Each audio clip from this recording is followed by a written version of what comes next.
ये उठवा दीजिए।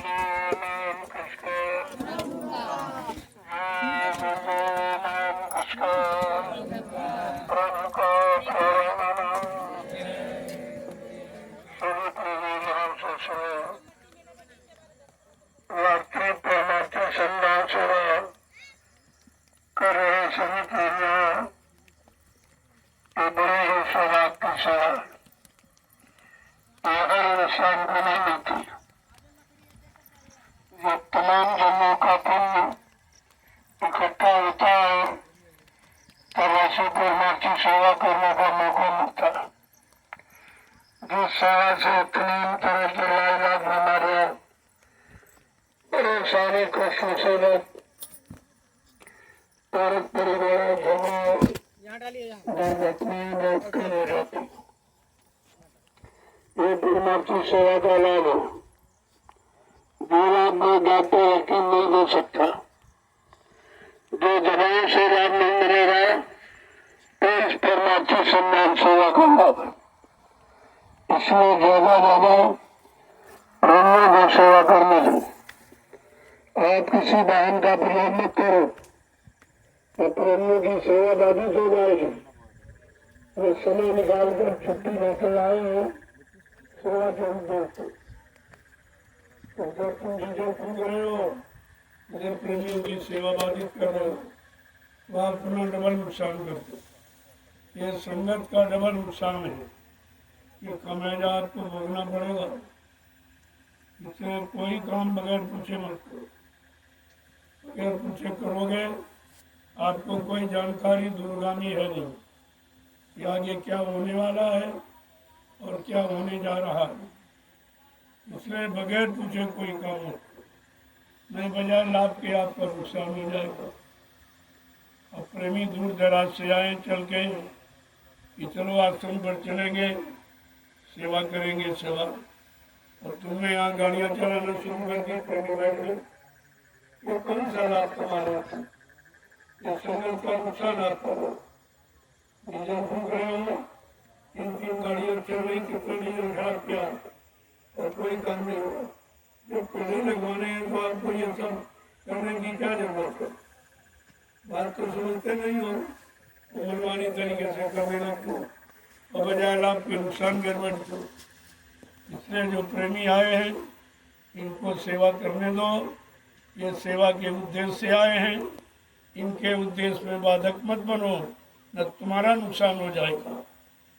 बात को पहले समझो, बिना सोचे समझे कोई काम मत करो। इसलिए प्रेमी आए हैं इनको सेवा का मौका दो और इनको सहयोग करो।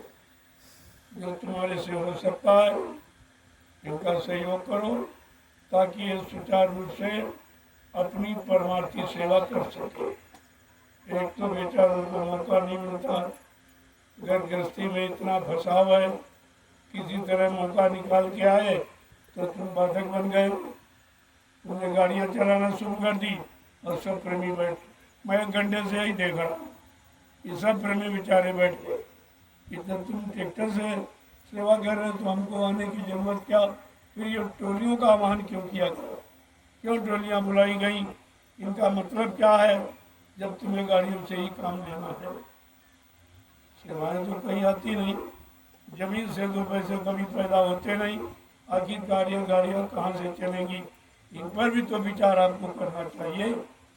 अगर संगत में 2 पैसे नहीं आएगा और खर्चा करोगे कहाँ से पूरा करोगे?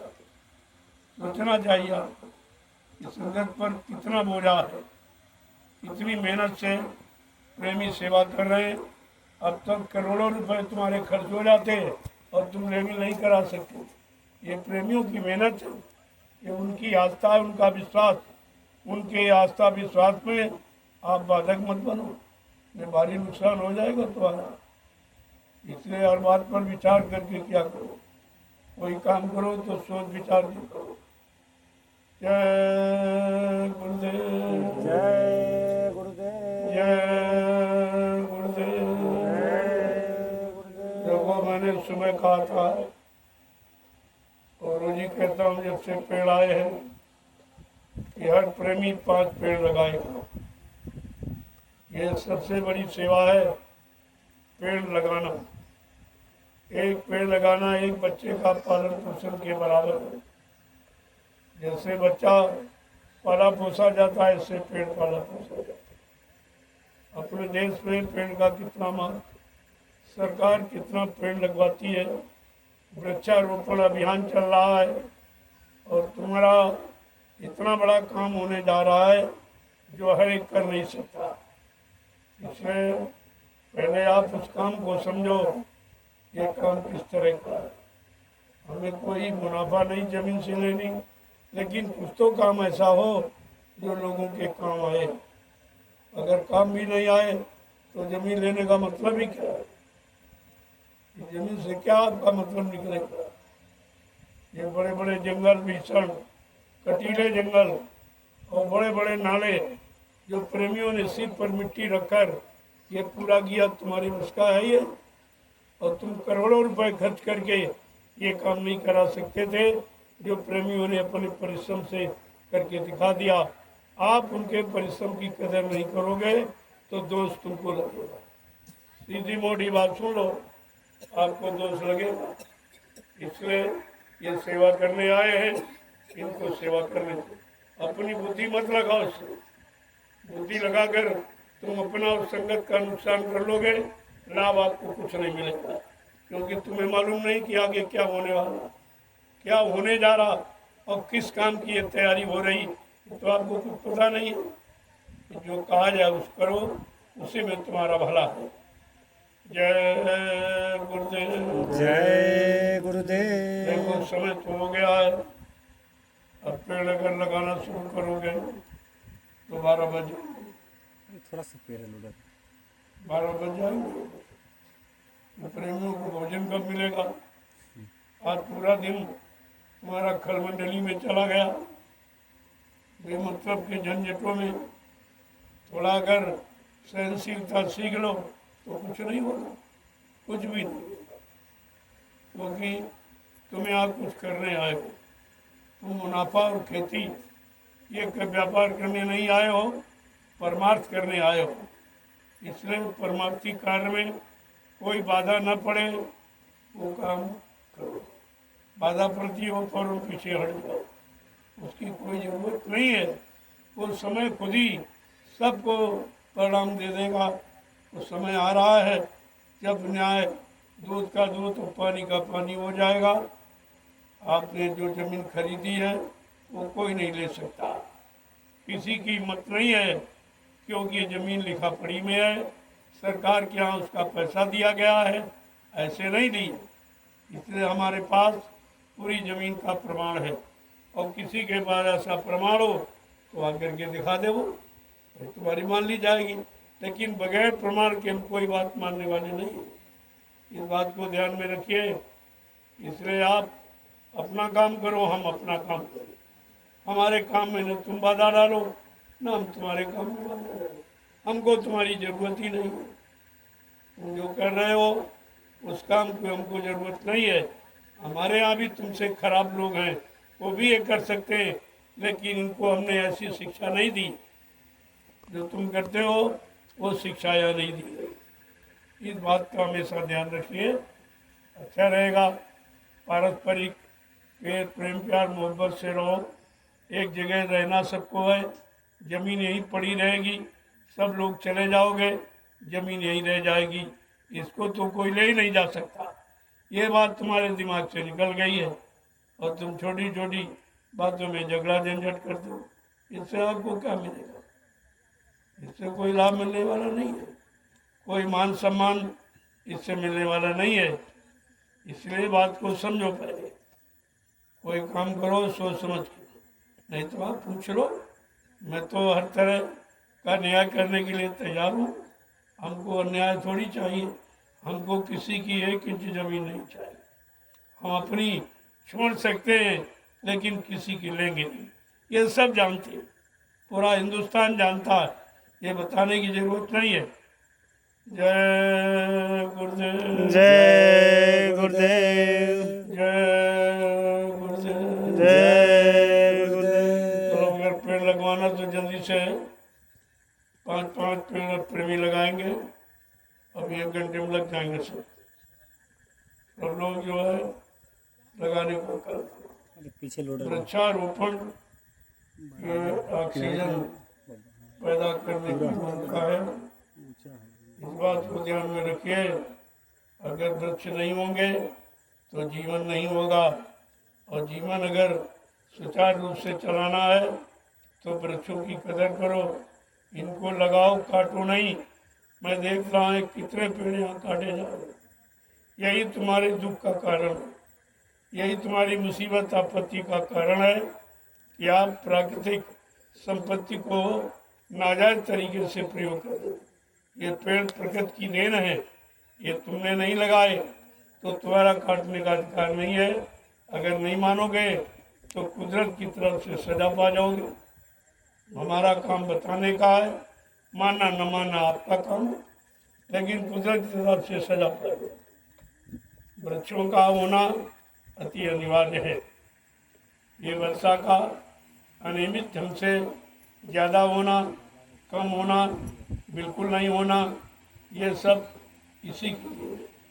जो आप ये अनैतिक कार्य कर रहे हो प्रकृति के बरखिलाफ, वो प्रकृति ये तुम्हें सजा दे रही है।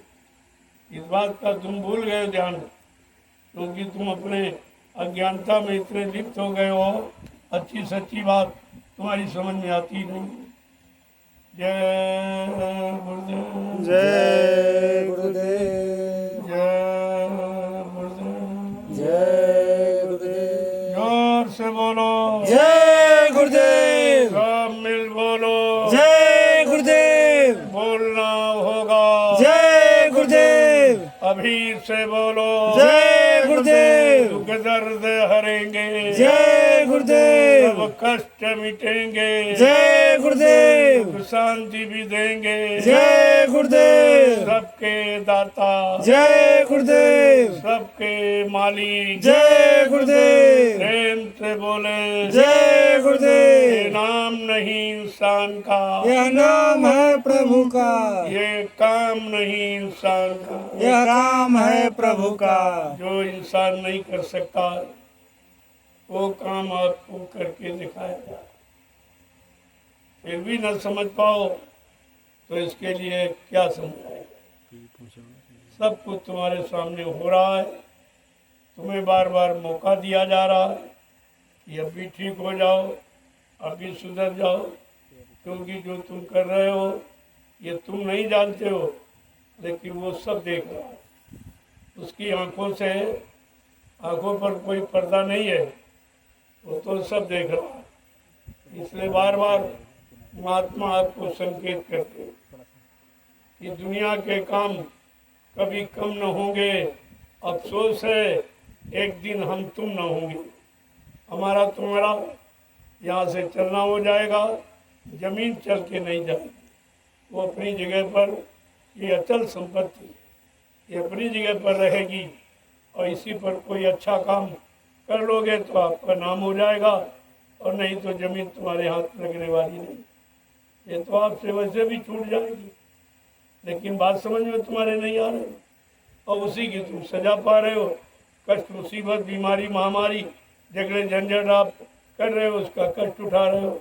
और जब तक अच्छी सच्ची बात नहीं मानोगे, ये मुसीबत और दुख तकलीफ, बीमारी तुम्हारा दरवाजा छोड़ने वाली नहीं है। जय गुरुदेव, जय गुरुदेव।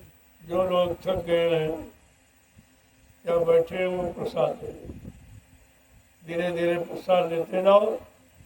और जो सेवा कर रहे हैं या वृक्षारोपण कर रहे हैं, वृक्ष लगा रहे हैं, वो अपना लगाने का।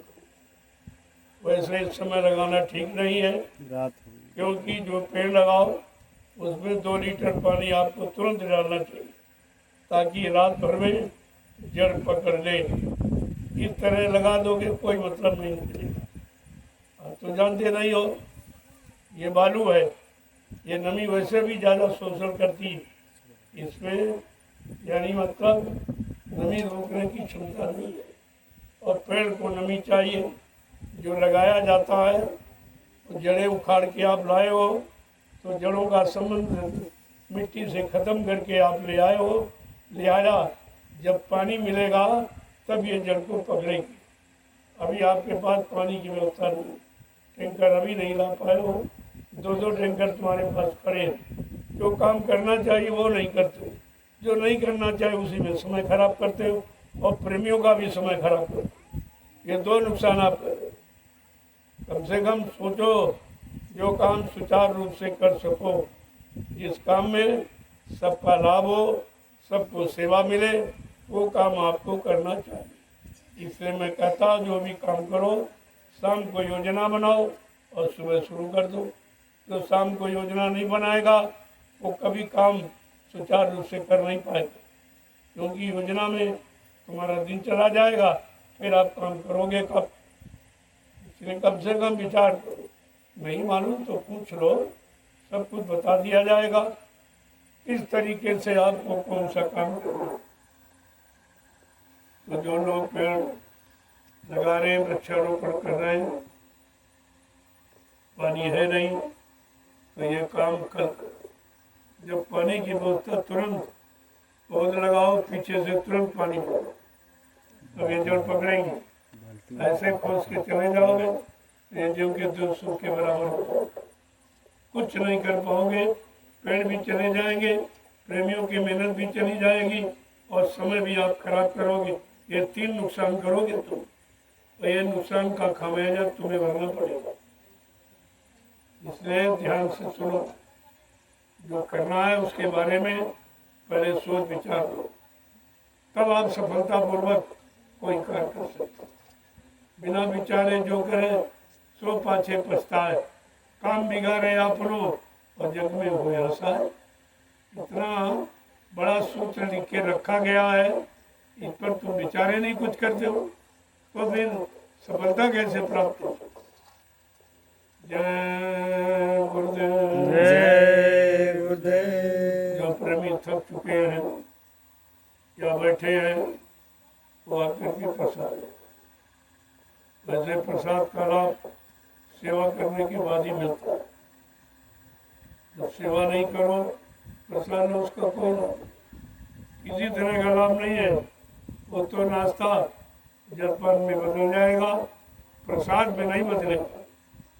जब श्रम परिश्रम करके जो आप लोगे वो महाप्रसाद है, उसमें दुआ और दया महापुरुष की शामिल रहती है, तुम्हारे हर काम में सहायता मदद करेगा।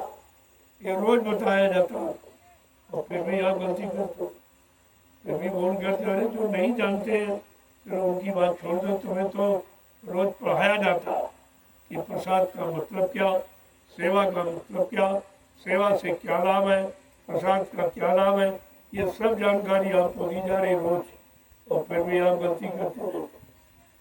ये लाभ पाने वाला काम कब करो कि ऐसे गलती करते रहोगे, आते रहोगे, जाते रहोगे, लाभ से खाली वंचित रह जाओगे।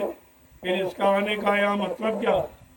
अरे आश्रम में आए हो, उसका नाम आश्रम, अपना अपना श्रम माने परिश्रम, अपने परिश्रम से आप जो भी यहाँ करोगे उसका लाभ तत्काल मिलता है। आश्रम का मतलब ये है कि अपना अपना श्रम करो, किसी दूसरे का श्रम तुम्हारा श्रम नहीं हो जाएगा। सब लोग श्रम करो, सब परिश्रम करो, सब उस लाभ पाने के भागीदार बनो। आपको तो मौका दिया जा रहा, और जिन बेचारों को नहीं समझ में आ रहा वो खाली है, खाली चले जाएंगे पशुओं की तरह। जैसे पशु आया और खा के मर के चला गया, कोई नहीं जानता। ऐसे इंसान पशु जीवन जो व्यतीत करते हैं इनको कोई नहीं जानता, इनकी कोई पहचान नहीं है, इनकी गिनती पशुओं में होती है। ये पशु प्रवृत्ति के हैं, पशु विचारों के हैं, पशु जैसे खान पान करने वाले हैं। इनको अपने भोजन पानी का भी ज्ञान नहीं है, तो इनके पास कौन सा ज्ञान है। इसलिए आप लोग सेवा करो, सेवा के लिए आए हो। आज तो देखो कर मंडली में समय निकल गया, इसी का मतलब कर मंडली बसे दिन राती, सखा धर्म निवहे की भांति। किस तरह धर्म का निवारण होगा कि जब जहाँ सब दृष्टि ही है, सब निर्दयी है, सब पशु है। वहाँ उनको संदेश नहीं होता, संदेश इंसान को होता जिसमें इंसानियत और मानवता होती, उनके लिए संदेश होता। संदेश पशुओं जानवरों के लिए नहीं होता है। आपको इस बात पर विचार करना चाहिए। जय गुरुदेव। जय गुरुदेव। अब आपकी सेवा का समय पूरा हो गया, लिहाजा आप लोग आके प्रसाद ले लीजिए। मुझे मालूम है गोस्वामी जी महाराज ने कितना स्पष्ट लिखा है, लंका बसत निशाचर न, यहाँ कहाँ सज्जन का वास, यहाँ सज्जनों का वास नहीं है, ये निशाचर जो रात में ही काम करते, सारा काम रात, ये निशाचरी प्रवृत्ति वाले हैं। यहाँ भगवान का नाम कहाँ है, भगवान का काम इनकी समझ में कहाँ है। अगर आता तो राम को विनाश करने की क्या जरूरत है।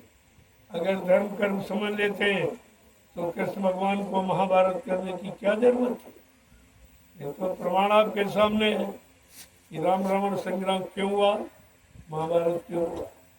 ये दुष्टों के श्रृंगार की, जो दुष्ट जन है इनके भाव विचार पशुओं जैसे, काम भी पशुओं जैसे, और सजा भी पा रहे हैं और बेचारे समझ नहीं पा रहे। पशुओं को क्या मालूम कि हमें सजा दी जाए, ये हमें पीटा जा रहा है, किस काम की सजा वो नहीं जानता। ऐसे पशु जीवन व्यतीत करने वाले ये बेचारे नहीं समझ रहे कि हमको प्रकृति दंडित कर रही है, दंड दे रही है, गरीबी नहीं छोड़ रही हमारा दरवाजा, बीमारी नहीं छोड़ रही, लड़ाई झगड़े नहीं छोड़ रहे, दुर्घटनाएं नहीं छोड़ रही, लेकिन फिर भी इनकी समझ में नहीं आता। जय गुरुदेव। जय गुरुदेव। चलो प्रेमियों, चलो वापस आ जाओ। आज सेवा कर, आज की सेवा का समय पूरा हो गया है। अब आप लोग सेवा कर, रोज ही करना है, आराम से करो। एक दिन तो है नहीं कि मतलब है नहीं ज़्यादा कर लो और समय ज़्यादा दे दो, तो रोज करना है सुबह शाम। उसी हिसाब से करो कि रोज सेवा करते रहो, सेवा में बाधा न पड़े। ये समझ इतना करो जितनी तुम्हारी शरीर में शक्ति है। शक्ति के अतिरिक्त आप करोगे तो फिर सेवा आपकी रुक जाएगी, बीमार पड़ जाओगे तो बिल्कुल नहीं कर पाओगे। इसलिए उतनी सेवा करो जिससे शरीर स्वस्थ बना रहे और रोज सेवा करते रहो। जय गुरुदेव। जय गुरुदेव। चलो प्रेमियों।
ओम कृष्ण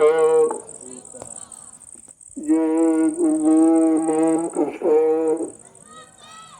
जय गुरुदेव नाम कृष्ण प्रभु का प्यारा नाम।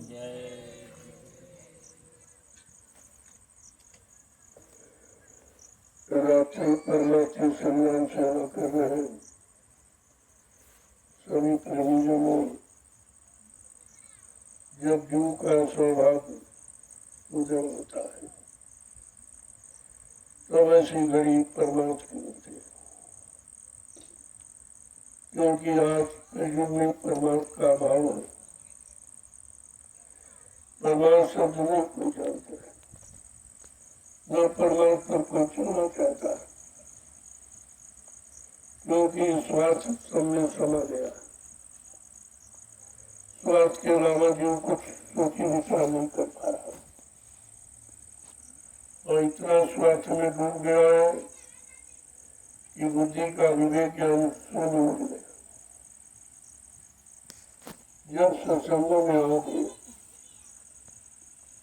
और संतों के परमार्थी वचन सुनोगे तब तुम परमार्थ की बात समझोगे। परमार्थ की परिभाषा आपकी समझ में आएगी कि वो परमार्थ किसे कहते हैं, क्योंकि ये तो कलयुग में है। अन्य युगों में तो परमार्थ की बात किसी ने कही नहीं, क्योंकि वो स्वार्थी युग थे। जो ऋषि मुनि जंगलों में तपस्या करने गए अपने निजी स्वार्थ की, योगी जनों ने योग साधना की अपने निजी स्वार्थ की, और सारी शक्तियों ने मार काट की अपने निजी स्वार्थ मात्र मार की। परमार्थ कहाँ था? परमार्थ तो अभी कलयुग में लगभग 750 वर्ष पूरे होने जा रहे। जब से संत कबीर साहब आए तब से, जो कबीर साहब आए उन्हीं से संत मत चला और संत नाम उन्हीं से सुनने को मिला, इसके पहले नहीं था। जब संत नहीं आए थे तो जीवात्मा का अंत नहीं था। जीवात्मा मृत्यु लोक से नहीं जा पाई, कारण माया के कर्मों के जाल में फंसी रही। किसी ने निकलने का रास्ता बताया नहीं। जो भी आए वो भी फंसते गए, जो आया वो फंसता गया। कोई राज में, कोई पाठ में, कोई धन में, दौलत में, औरत में, बच्चों में, मान सम्मान अधिकार में, सब फंसे गए। निकलने की बात किसी के समझ में नहीं आई कि भाई निकला कैसे जा, क्योंकि आना नहीं मालूम तो निकलना कैसे मालूम।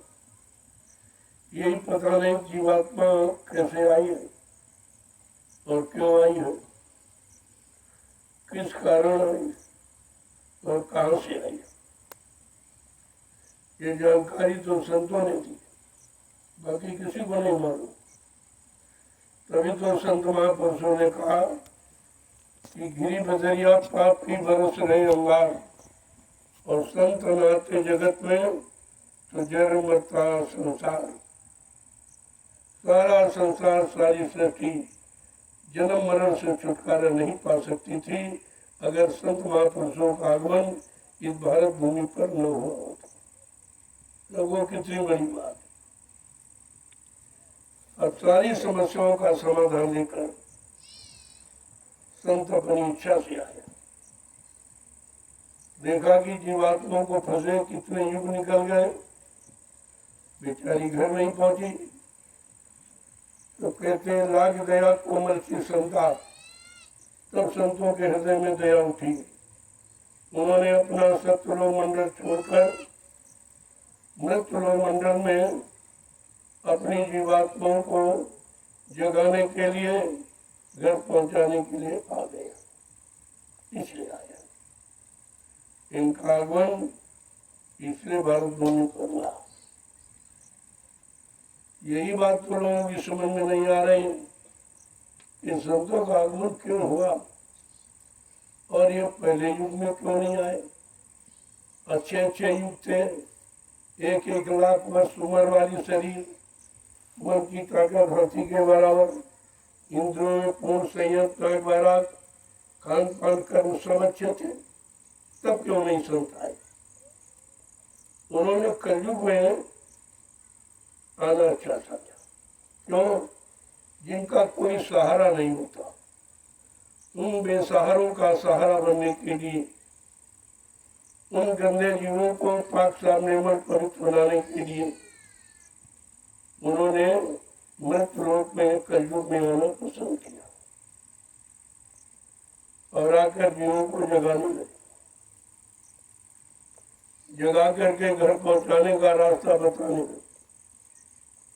यदि अब काल की व्यवस्था में फंसे जीवों ने समझ नहीं पाया, क्योंकि दयाल के वचन कभी कानों से सुने नहीं थे, दयाल पुरुष का कभी दर्शन दीदार किया नहीं था, तो वो समझ ही नहीं पाए कि दयाल किसे कहते हैं, काल किसे कहते हैं, दयाल क्या काम करता, काल क्या करता।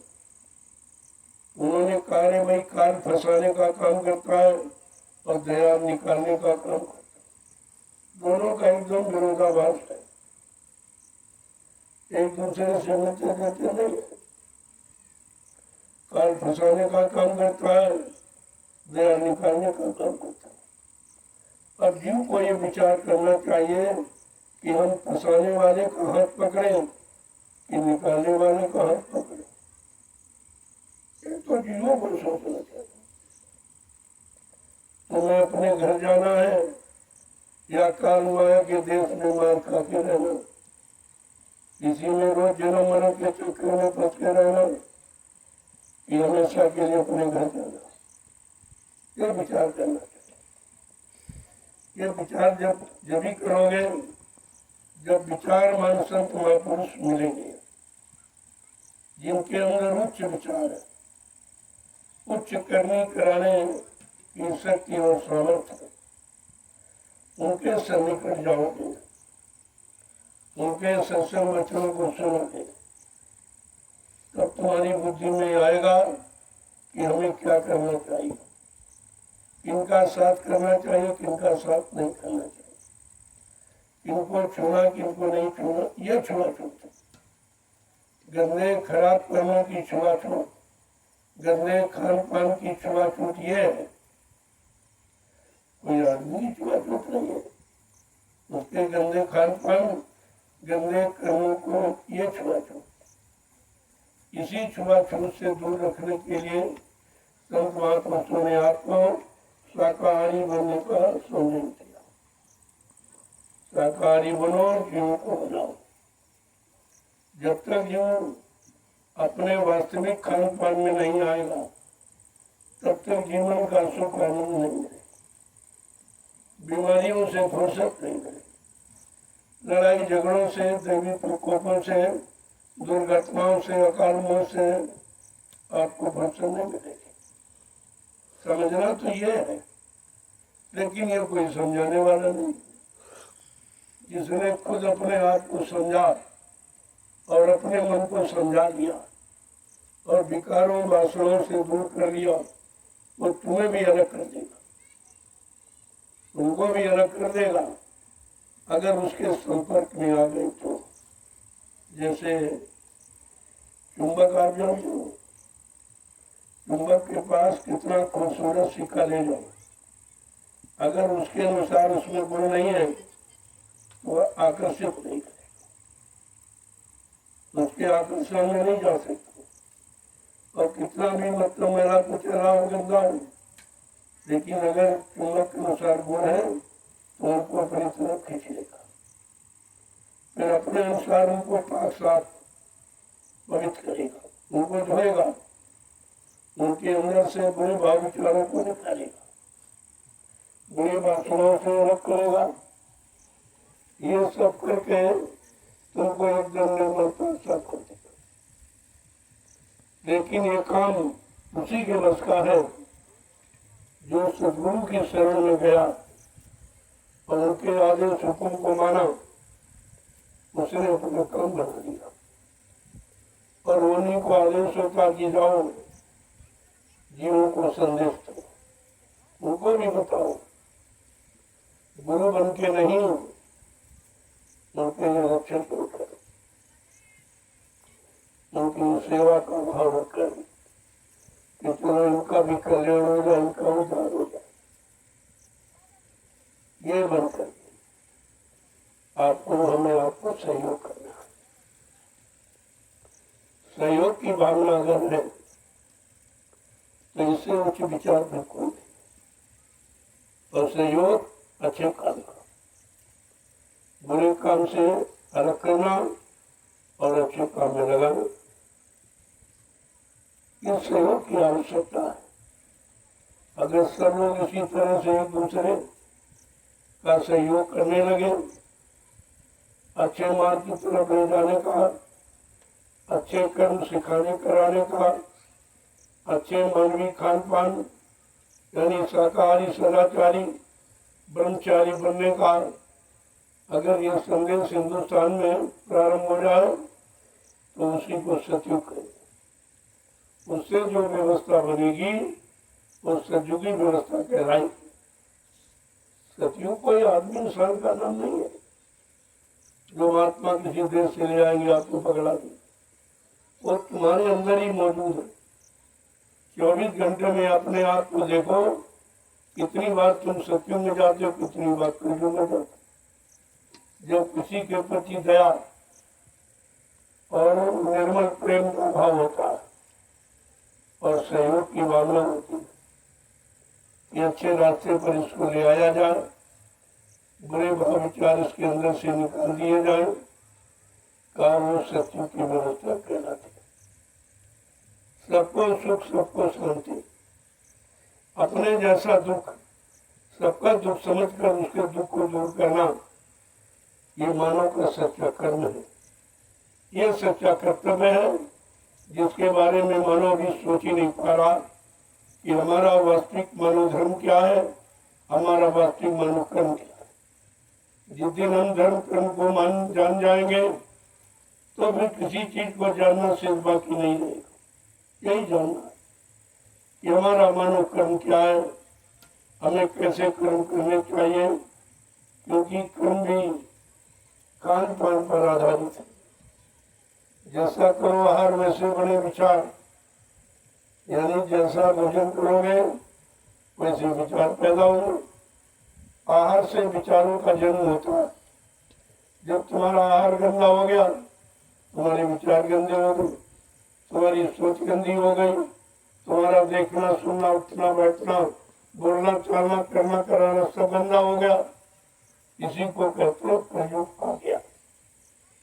ये कलयुग है जो सबको लड़ाए, सबने प्रेम व्यवहार खत्म करे, सबके प्रति मर्यादा खत्म कर दे, माँ बहन बेटी बहू का भाव समाप्त कर दे, उसको कहते हैं कलयुग।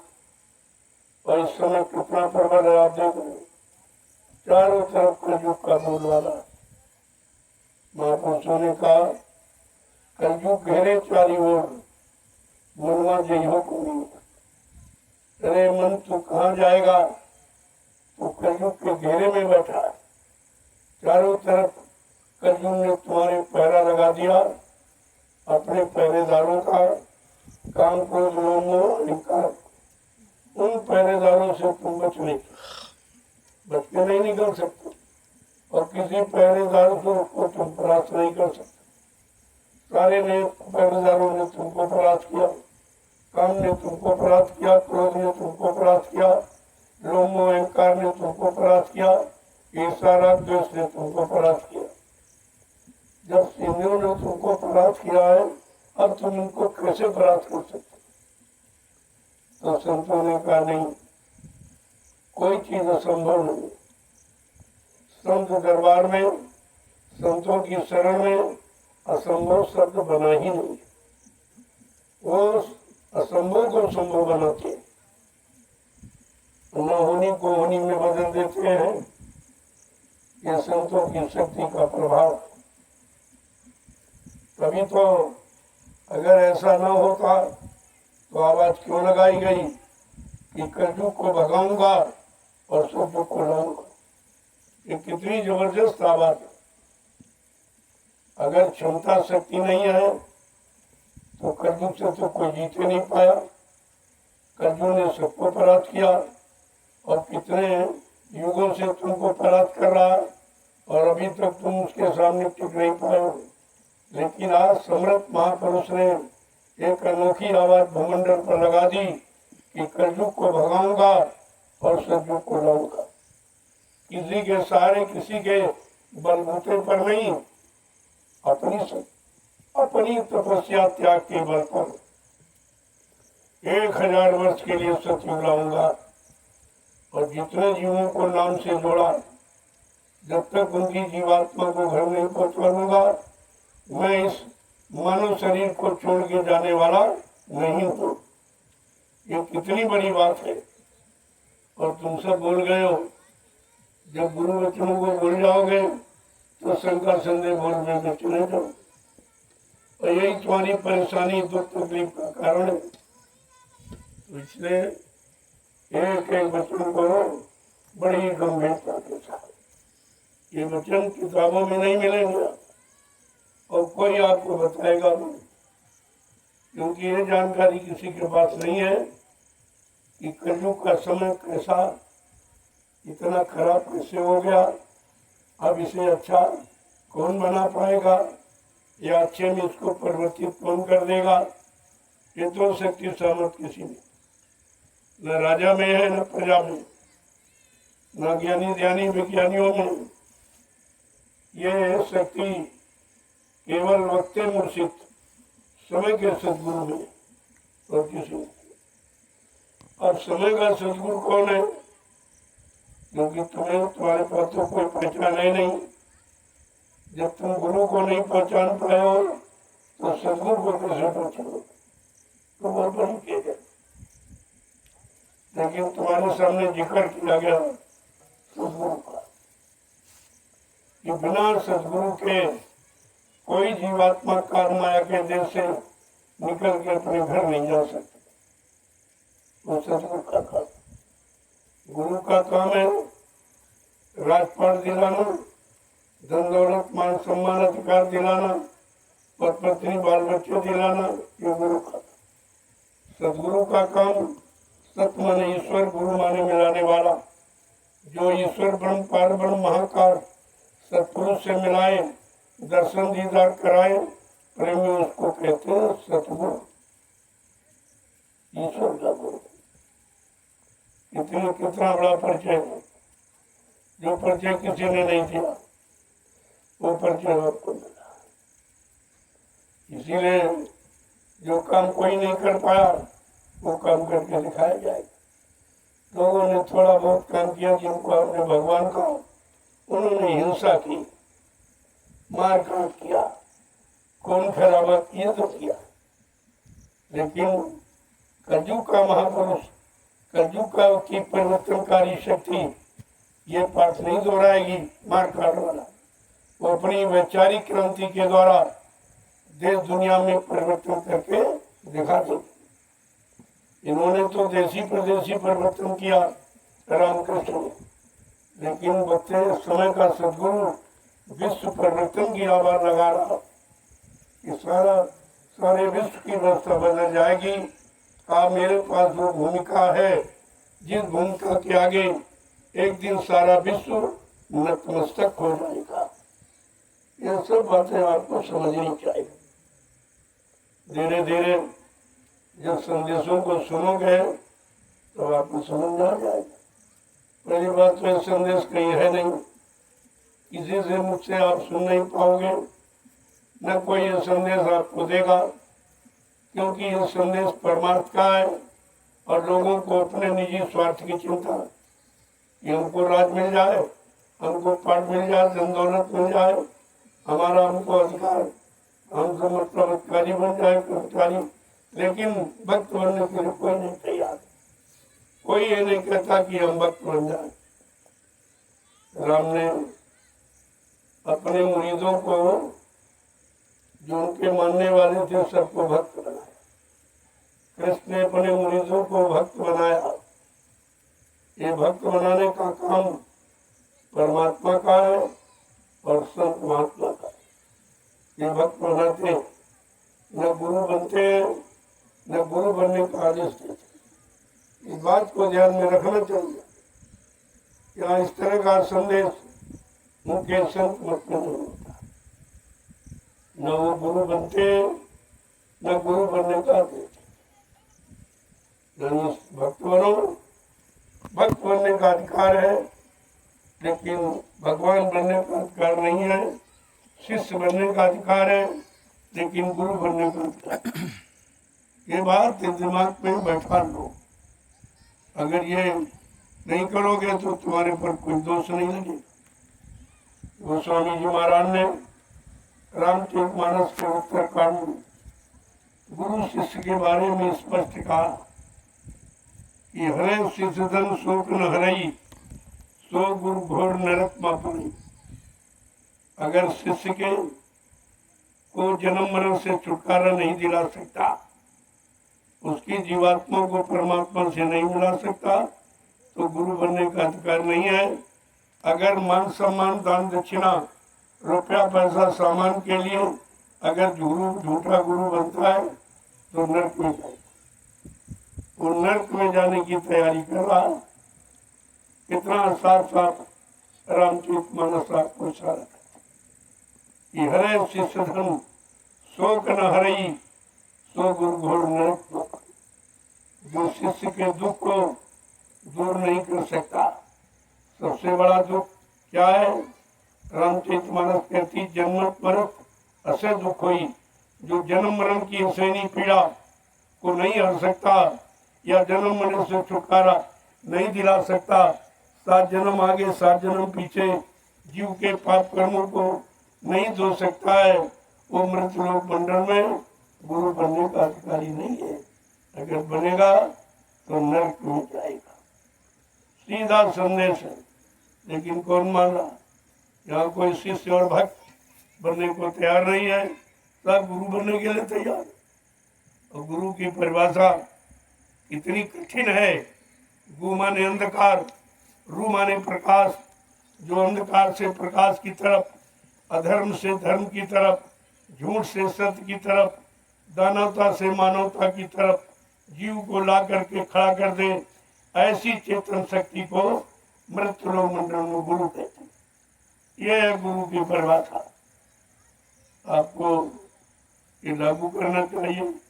ये लक्षण तुम्हारे में है कि नहीं है? ये कर्म तुम्हारे में करने की शक्ति सामर्थ्य है कि नहीं है? फिर ये गंदा काम क्यों करते?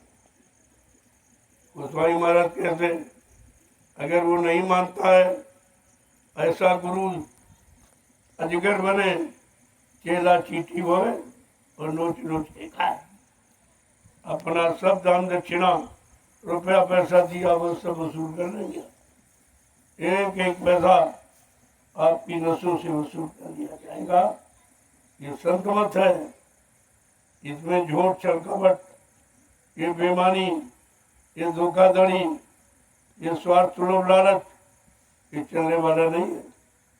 इसीलिए तो अभी कहा जा रहा है न कलयुग गया न सतयुग आया, लेकिन कलयुग जा रहा है और सतयुग आ रहा है। इस बात को समझो। जैसे तूफान तुम्हारे पास से निकलता है जाता है तो पेड़ पौधों को उखाड़ता, इमारतों को गिराता चला जाता। अगर ऐसा न करे तो तुम कभी नहीं कहोगे तूफान गया। तूफान गया कभी नहीं कहोगे। उसी तरह कर जो ये मार काट हिंसा, ये चोरी डकैती कत्ल बलात्कार, झूठ छल कपट बेईमानी, ये जब नहीं करेगा तो तुम कैसे जानोगे कि कलयुग कैसा था और कलयुग जाने की जरूरत है? नहीं तो हम लोग तबाह हो जाएंगे। तब तुम कलयुग को जाने में सहयोग करो। और ये बात कोई नहीं कह रहा। ये राजा प्रजा और ये आत्मा महात्मा कोई ये बात नहीं। जिसकी जरूरत है वो तो न कहते न जानते। ये काम उनका नहीं है। परिवर्तन करना राजाओं का काम है। परिवर्तन करना नेताओं का काम नहीं। परिवर्तन करना ये भेदधारी महात्माओं का नहीं काम, वो संतों का काम है।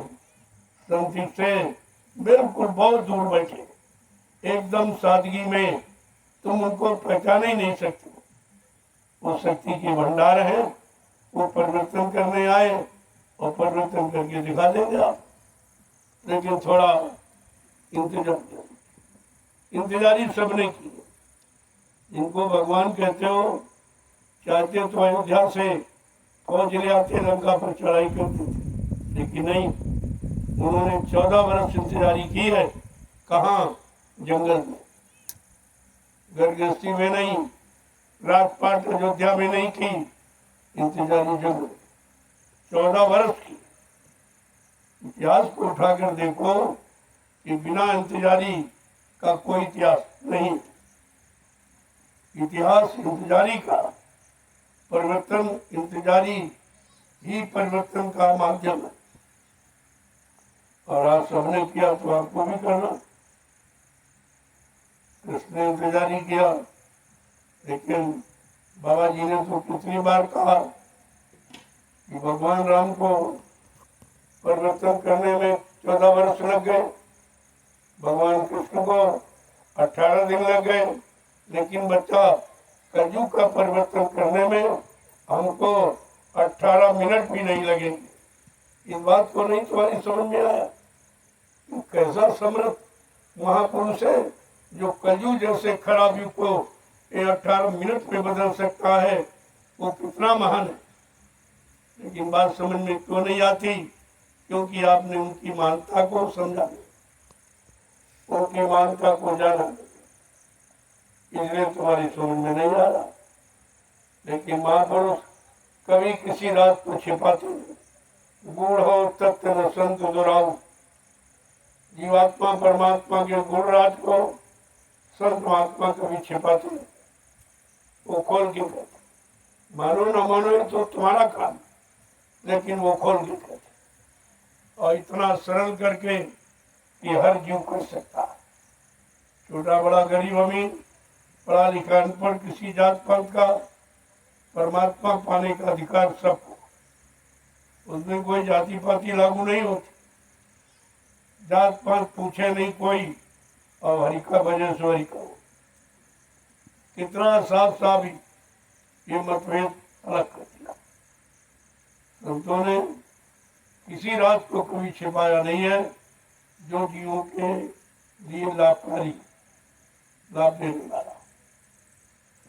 जय गुरुदेव, जय गुरुदेव, जय गुरुदेव, जय गुरुदेव। देखो ये है सत्संग, ये कथा वार्ता भाषण स्पीच प्रवचन नहीं, ये पिछले युग की कहानियां नहीं दोहराई जा रही, ये समय का इतिहास, समय के लोगों के लिए जो व्यवस्था बनाई जा रही है, भूमिका बनाई जा रही है, वो इतिहास आपके सामने वर्णन किया जाता है, ताकि आप ये न कह सको कि सब जानते थे तो बताया क्यों नहीं था।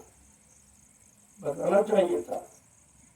इसलिए तुम मानो न मानो, सुनो न सुनो, तो तुम्हारा काम, लेकिन बताने वाले अपना ये कार्य निष्प्रत करते ही रहते, क्योंकि उनको जो अधिकार आदेश मिला है कि जन जन के कान तक इस समय के संदेश को पहुंचाना। अब जितने जीव जाग जाएंगे वो तुम्हारा काम करेंगे, तुमको लाभ देंगे। अरे भाई कुछ नहीं कह सकते हो, और बाड़ी तो खुलते हो, निंदा आलोचना बुराई में लग जाते हो।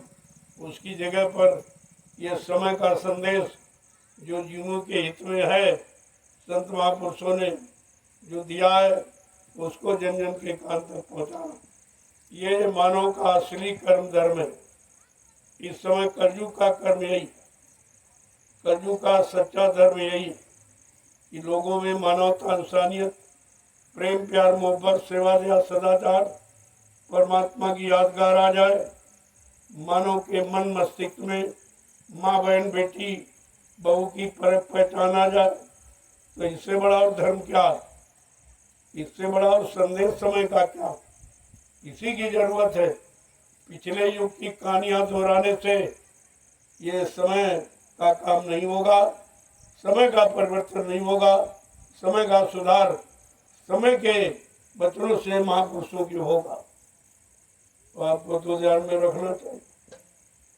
जय गुरुदेव, जय गुरुदेव, जय गुरुदेव, जय गुरुदेव।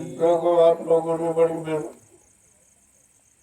ये तो मेहनत अवर्णीय है, अखतनीय है, अनिवर्चनीय, इसका कोई वर्णन नहीं किया जाता। ये कागज कलम स्याही से लिखकर नहीं बताया जा सकता। ये तो लोगों के सामने कराया जा रहा है, इसलिए ये अनुभव। ये रात में इतनी भीषण गर्मी, तापक्रम इतना बढ़ गया कि लोग घरों के अंदर बेचारे निकलना बाहर नहीं चाहते, इतना परेशान है, तकलीफ में है। और ये नैमिषारण्य की 88,000 ऋषियों की तपोभूमि पर यह परमार्थी संधान सेवा हो रही है। तो ये देखकर लोग बड़े आश्चर्य में, अरे ये आश्चर्य नहीं है, इसके द्वारा जो आगे काम होने जा रहा वो आश्चर्यजनक है। वो काम आश्चर्यजनक होगा। दुनिया के लोग दांतों तले उंगली दबाएंगे। इस इतिहास को पढ़कर, इतिहास को जानकर यही कहेंगे, मैं समय से चूक गया, मैं समझ नहीं पाया कि इसका इतना बड़ा लाभ है, इसमें इतना बड़ा गूढ़ रहस्य छिपा हुआ है। संत महात्मा किस तरह से सरल और सहज सुगम भूमिका बनाकर जीवों को लाभ दे देते हैं। लेने वाले ले लेते हैं और हंसी मजाक, निंदा, आलोचना, बुराई करने वाले रह जाते। ये तो हमेशा ऐसा, ये कोई नई बात नहीं है। परिवर्तनकारी शक्तियाँ बहुत थोड़ी होती, ज्यादा नहीं होती, थोड़ी। लेकिन कलयुग में परिवर्तनकारी शक्तियाँ अनंत, बहुत आई हो, क्योंकि बहुत बड़ा बिगाड़ हर चरम सीमा को क्रॉस कर दिया। अत्याचार, अनाचार, पापाचार, भ्रष्टाचार, व्यभिचार, कुचार, मांसाहार, यह सीमा को क्रॉस कर चुका। इसलिए अनंत शक्तियों की जरूरत है। जब एक रावण था तो एक राम आया। अब तो रावणों की इतनी संख्या कि आप भी नहीं सकते हो। तो इनको मारने के लिए, इनको अच्छी सीख शिक्षा देकर मोड़ने के लिए कितनी शक्तियों की आवश्यकता पड़ेगी, ये विचारणी विषय, ये आपको सोचना चाहिए। घर घर रावण बैठ गया, सबके अंदर अहंकार रूपी रावण बैठा हुआ है। उससे विजय यानी प्राप्त करना बड़ा मुश्किल दिखाई दिया। लेकिन महापुरुषों ने कभी हार का मुख नहीं देखा। उनके यहाँ हार शब्द नहीं है, उनके यहाँ विजय श्री, विजय श्री शब्द है। वो हार नहीं मानते। अब आप देखते जाइए, जब ये काम अनोखा हो रहा, जब सब हार गए, कोई नहीं है सेवा कर पा रहा, तो इससे बड़ी जीत और क्या है। ये तो जीत तुम्हारे सामने है, ये सब के हार गए, कैसे भाई ये काम किसी को। तो ऐसी धूप में ये श्रमदान सेवा करना, ये भाई बड़ा कठिन है, बहुत मुश्किल है। यानी तुम्हारा मन हार गया, तुम हार गए उस सेवा से, तो ये सेवा एक दिन सबको हरा देगी। ये ऐसी सेवा है, और सेवा की ही आवश्यकता देश को। अगर सच्चे सेवादार, शाकाहारी, सदाचारी, चरित्रवान अगर सेवादार तैयार हो जाए, तो ये धार्मिक धरा जो भगवान राम कृष्ण की है, इस पर किसी चीज की कमी ही नहीं। केवल कमी है नीति, सिद्धांत, आचरण, खान पान, इसकी कमी। अगर इस कमी को दूर कर दिया जाए तो तुम कहोगे सतयुग आ गया, तुम यही कहोगे कि सतयुग आ गया। तो प्रेमियों, तुम्हारी रात्रि परमार्थी संधान सेवा का समय पूरा हो गया। अब आप लोग धीरे धीरे आओ, और आज का ये प्रसाद तुम्हारी थकावट दूर हो जाए, तुम्हारे मन की शंकाएं दूर हो जाए, तुम्हें सुख और शांति मिल जाए और तुम तृप्त हो जाओ। उसके लिए जबकि हिंदुस्तान में कहीं चले जाओ प्रसाद कोई नहीं देता, तुम ही खरीद के ले जाओ, उसी में से थोड़ा निकाल कर तुमको लौटा देते हैं, बाकी अपना रख लेते। लेकिन अपनी तरफ से प्रसाद बनाकर हिंदुस्तान के विश्व में कोई नहीं दे सकता। इतना अनोखा काम आपके सामने, क्योंकि प्रसाद बनाना ये किसी को मालूम नहीं। प्रसाद कौन बनाता? जिसने अपने सदगुरु को उनके आदेश हुक्म का पालन करके उनके वचनों पर अपने जीवन को चलाकर उनको खुश कर लिया, वो अपने सदगुरु की दुआ दया किसी वस्तु में प्रवेश करके जीवन को लाभ दे सकता है। वो प्रसाद बनाएगा, ये सबकी बात नहीं है। इसलिए जब इनके बस का प्रसाद बनाना नहीं तो कहते प्रसाद दुकान से खरीद के ले आओ। अरे तो प्रसाद खरीदा नहीं जाता, प्रसाद बनाया जाता। बड़े बतासे चीनी खरीदी जाती, प्रसाद बनाया जाता। इस बनाने खरीदने के भेद को समझो, तब तुम्हारे अंदर की सारी शंकाओं का समाधान हो जाएगा। ये प्रसाद बनाना भी किसी के बस की बात नहीं, तो ये तुमको दे ही क्या सकते, फिर इसके चक्कर में समय क्यों खराब करते। जय गुरुदेव, जय गुरुदेव, जय गुरुदेव, जय गुरुदेव। जय गुरुदेव। नाम किसका? प्रभु का, प्रभु का प्यारा नाम। जय गुरुदेव। जोर से बोलो जय गुरुदेव, सब मिल बोलो जय गुरुदेव, बोलना होगा जय गुरुदेव, अभी से बोलो जय गुरुदेव, दुख दर्द हरेंगे जय गुरुदेव, सब कष्ट मिटेंगे जय गुरुदेव, सुख शांति भी देंगे जय गुरुदेव, सबके दाता जय गुरुदेव, सबके मालिक जय गुरुदेव, प्रेम से बोलो जय गुरुदेव। ये नाम नहीं इंसान का, ये नाम है प्रभु का, ये काम नहीं इंसान का, ये काम है प्रभु का। इतना बड़ा वादा है। जिनको कोई शंका हो, आप जिनका भी नाम ले रहे हो, हमारे यहाँ किसी नाम का विरोध नहीं। संत महात्मा कभी विरोध नहीं करते, किसी की निंदा रचना बुराई नहीं करते, बल्कि समय से उसका लाभ और रस आपको बताते हैं।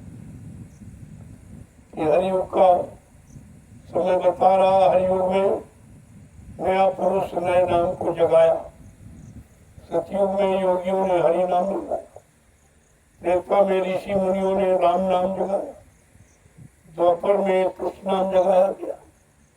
जब हरियुग का अलग अलग नाम, अलग अलग उनका काम, तो कलयुग के जीवों को सोचना चाहिए कि हमारे कलयुग का कौन नाम है, हमको कौन नाम हमारा काम करेगा, हमें लाभ देगा।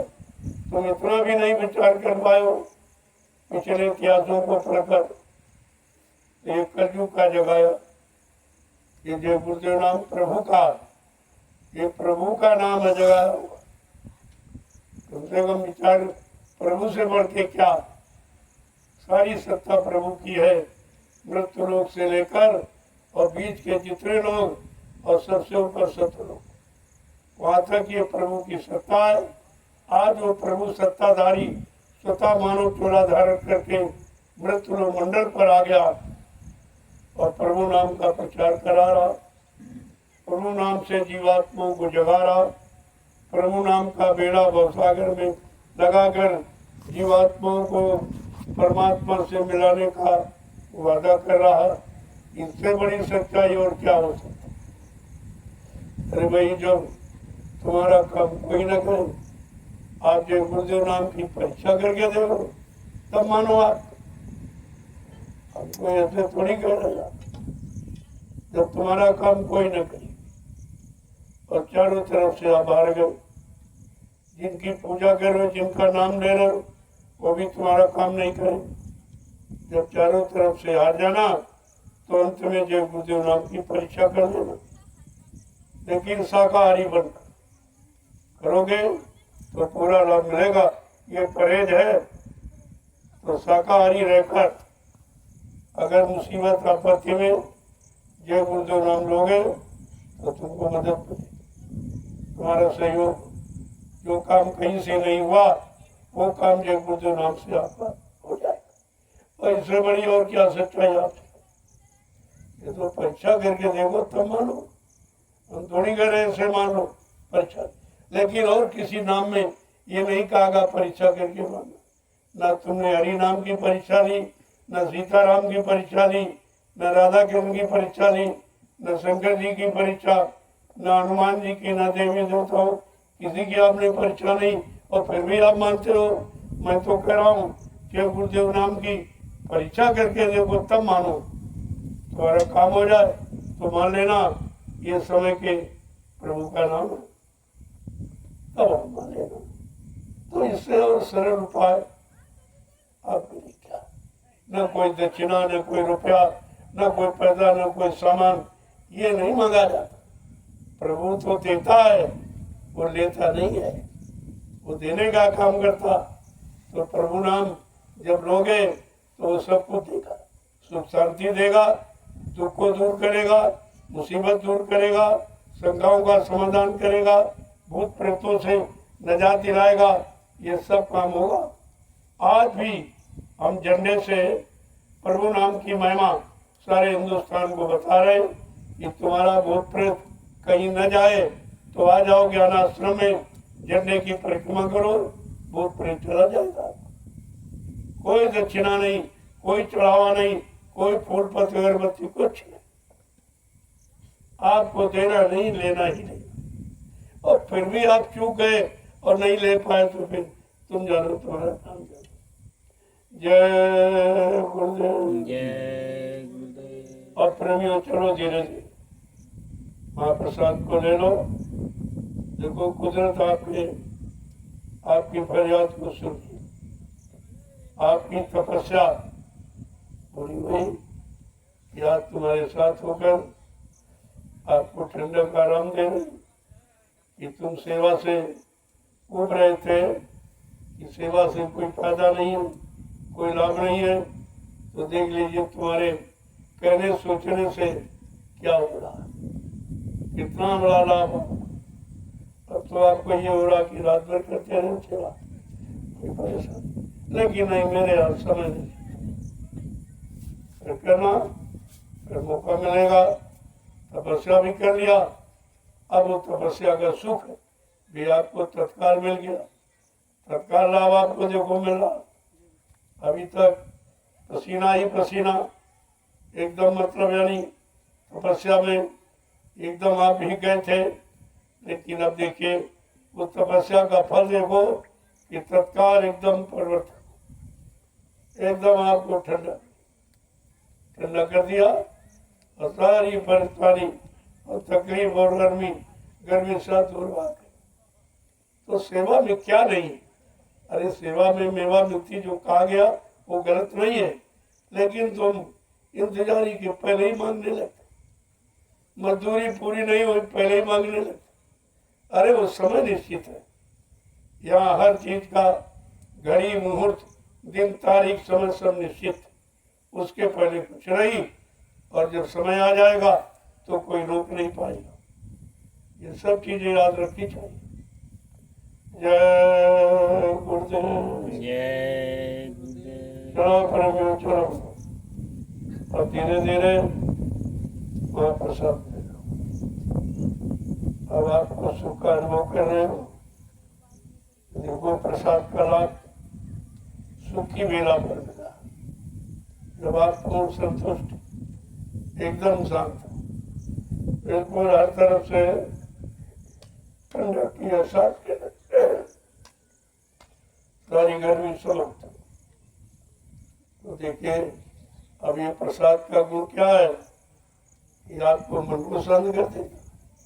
ये हवा ने शरीर को शांत कर दिया, और प्रसाद ले लो, तुम्हारे मन को शांत हो, दोनों तरफ आपका काम हो जाए। जय गुरुदेव। जय गुरुदेव। धीरे धीरे चलो प्रेमियों, समय हो गया, देर मत करो। आप दिन भर भी मेहनत की है और रात में भी करो। जिन प्रेमियों ने दिन में और रात में दोनों तरफ मेहनत की, उनकी तो डबल मजदूरी हो, वो तो डबल लाभ पाने के अधिकारी। संत मत में 1 मिनट की मजदूरी रोक ही नहीं जाती, वो तुरंत नगद सौदा है, सब उधार नहीं होता, नगद तुरंत करो। 1 मिनट करो उसका मजदूरी, 2 मिनट करो उसकी मजदूरी, 10 मिनट करो उसकी मजदूरी, यहाँ उधार नहीं होता। इसलिए आपको जब भी समय मिले तो सेवा में हाजिर, क्योंकि भजन आपके वश का नहीं, सत्संग तुम्हें याद नहीं रहता। अरे तो सेवा के द्वारा अपना काम बना लो, इससे सरल कोई उपाय नहीं। और ये सब के लिए, ये कहीं आपको नहीं मिलेगा ना, कहीं जगह। आपने कितनी पूजा पाठ, तीर्थ व्रत, दान हवन, जप, गंगा स्नान किया, कोई मिला? कोई लाभ मिला? लाभ देने वाला कोई मिला? आशीर्वाद देने वाला कोई मिला? कुछ नहीं। ये अंधी पूजा, ये जड़ पूजा है, इससे लाभ न कभी मिला न किसी को मिलेगा। आपकी आत्मा चेतन है, परमात्मा चेतन है और महात्मा चेतन है। महात्मा जो नाम जगाते हैं वो भी चेतन। चेतन का काम चेतन से कर लो और जड़ का काम जड़ से कर लो, आपको दोनों अधिकार मिलेंगे। जय गुरुदेव। जय गुरुदेव।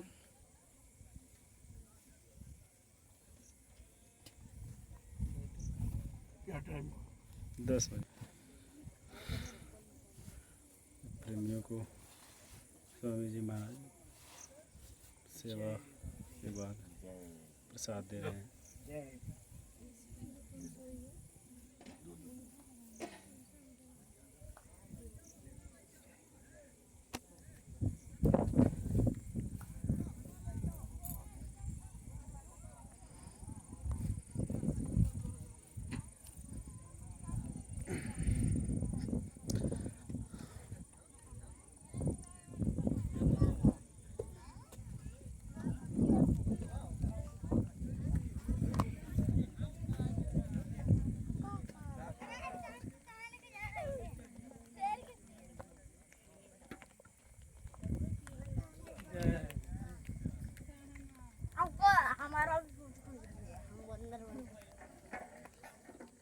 जय गुरुदेव।